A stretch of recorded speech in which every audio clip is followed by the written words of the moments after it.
ورحمة الله تعالى وبركاته. أعوذ بالله من الشيطان الرجيم. بسم الله الرحمن الرحيم. الحمد لله والصلاة والسلام على أشرف المرسلين وعلى آله الفائزين برضا الله. أما بعد. ಪ್ರೀತಿಯ ಸಹೋದರರೇ, ನಾವು ಈಗ 6ನೇ ಪ್ರತಿಭೋತ್ಸವದಲ್ಲಾಗಿರುವುದು. ಇದನ್ನು ಅಲ್ಲಾಹ್ ವಿಜಯಗೊಳಿಸಲಿ. ಪ್ರೀತಿಯ ಸಹೋದರರೇ, ನಾವೆಲ್ಲರೂ ಮನದಟ್ಟು ಮಾಡಬೇಕಾದ ವಿಷಯ ಒಂದಿದೆ. ಯಾವುದು ಕ್ಯಾಂಪಸ್, ಯಾವುದು ಅನಾಚಾರಗಳ ಬೀಡು ಎಂದು ನಾವು ಒಂದು ಮನದಟ್ಟು ಮಾಡಬೇಕಾದ ಒಂದು ವಿಷಯ. ಆದರೆ ಇಲ್ಲಿ ನಾನು ಹೇಳುತ್ತಿದ್ದೇನೆ, ಆಧುನಿಕ ಕ್ಯಾಂಪಸ್ಗಳಲ್ಲಿ ಅನಾಚಾರಗಳು, ಅನಾಗರಿಕತೆಯ ಒಂದು ಬಿಂಬಗಳು ಅಲ್ಲಿ ಮೊಳಕೆ ಹೊಡೆಯುತ್ತಿದೆ.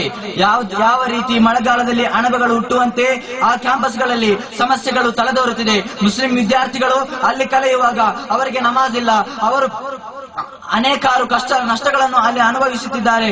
ಆದರೆ ನಾವು ಈಗ ಕಾಣುವಂತಹ ಹಲವಾರು ಕ್ಯಾಂಪಸ್ಗಳಲ್ಲಿ ಮುಸ್ಲಿಮರ ಒಂದು ದೌರ್ಜನ್ಯ ಏನೆಂದರೆ, ಹಲವಾರು ರೀತಿಯಲ್ಲಿ ಮುಸ್ಲಿಮರಿಗೆ ಯಾವುದೇ ರೀತಿಯಲ್ಲಿ ಒಂದು ಪೋಷಣೆಯನ್ನು ಅಲ್ಪಸಂಖ್ಯಾತ ಇಲಾಖೆಯಿಂದಾಗಲಿ ಹಲವಾರು ಪೋಷಣೆಯನ್ನು ನೀಡುತ್ತಿದ್ದರು. ಮುಸ್ಲಿಮರು ಅದಕ್ಕೆ ಬೆಂಬಲವಾಗಿ, ಪ್ರೋತ್ಸಾಹವಾಗಿ ಅದನ್ನು ಅವರು ಪುರೋಗಮಿಸುತ್ತಿಲ್ಲ ಎನ್ನುತ್ತಾ ಹೇಳುತ್ತಿದ್ದೇನೆ. ಯಾಕೆಂದರೆ ಎಲ್ಲಿ ಹೋದರೂ ಕೂಡ, ಯಾವ ಮೀಟಿಂಗ್ಗೆ ಹೋದರೂ ಕೂಡ, BO ಆಫೀಸ್ ನಲ್ಲಿ ಹೋದರೂ ಕೂಡ ಅವರು ಹೇಳುವ ಮಾತು ಬ್ಯಾರಿಗಳಲ್ಲವಾ, ಅವರು ಬ್ಯಾರಿಗಳು, ಆದ್ದರಿಂದ ಅವರಿಗೆ ಏನು ಗೊತ್ತಿಲ್ಲ. ಆದರೆ ಸಹೋದರರೇ, ನಾನು ಇಲ್ಲಿ ಹೇಳುತ್ತಿರುವ ವಿಷಯವೇನೆಂದರೆ, ನಾವು ಬ್ಯಾರಿಗಳಾಗಿದ್ದರೂ ಕೂಡ, ನಾವು ಮುಸ್ಲಿಮರಾಗಿದ್ದರೂ ಕೂಡ ನಾವು ಎಲ್ಲಾ ರೀತಿಯಲ್ಲೂ ಕೂಡ ಉತ್ತಮರಾಗಿ ಬೆಳವಣಿಗೆಯನ್ನು ಹೊಂದಬೇಕು. ಮುಸ್ಲಿಂ ಕ್ಯಾಂಪಸ್ಗಳಲ್ಲಿ ಎಲ್ಲದರಲ್ಲೂ ಕೂಡ ಯಾವುದೇ ಒಂದು ಕಾರ್ಯಕ್ರಮಗಳಲ್ಲೂ ಬರಲು, ಯಾವುದೇ ಒಂದು ಪ್ರೋಗ್ರಾಂ ಬರಲು ಶಕ್ತವಾಗಿ ನಾವು ಎದುರಾಗಿ ಅದಕ್ಕೆ ಭಾಗವಹಿಸಬೇಕು.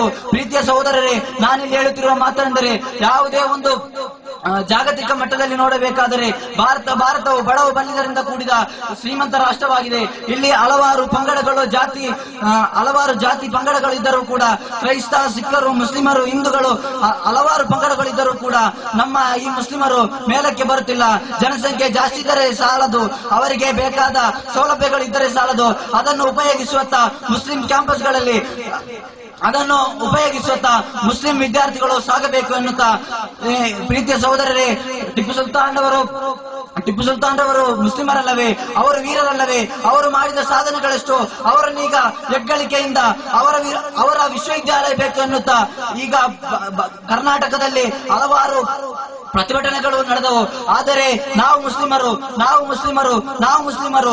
ಎಲ್ಲದರಲ್ಲೂ ಭಾಗವಹಿಸಿ ಮುಸ್ಲಿಮರ ಒಂದು ಪಟ್ಟಕ್ಕೆ ಉತ್ತಮ ಒಂದು ಬೆಲೆಯನ್ನು ಕಟ್ಟಬೇಕು.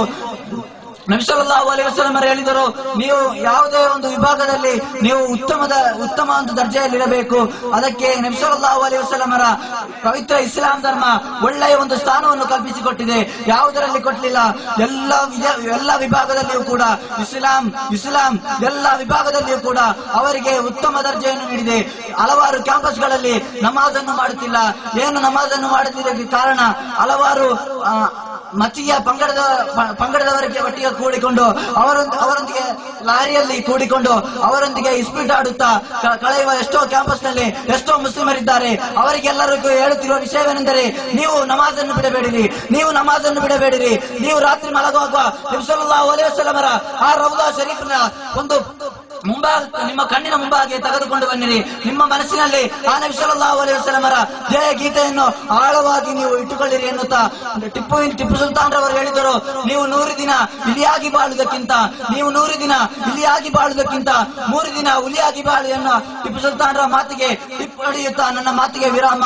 ಅಲ್ಹಮ್ದುಲಿಲ್ಲಾಹಿ ರಬ್ಬಿಲ್ ಆಲಮೀನ್. ಅಸ್ಸಲಾಮು ಅಲೈಕುಂ ವರಹಮತುಲ್ಲಾಹಿ ವಬರಕಾತುಹು. ಇಲ್ಲಿಗೆ ಸೀನಿಯರ್ ವಿಭಾಗದ ಕನ್ನಡ ಭಾಷಣ ಸ್ಪರ್ಧೆ ಮುಕ್ತಾಯವಾಗಿದೆ. ತೀರ್ಪುಗಾರರಾಗಿ ಸಹಕರಿಸಿದವರಿಗೂ ಸ್ಪರ್ಧಾ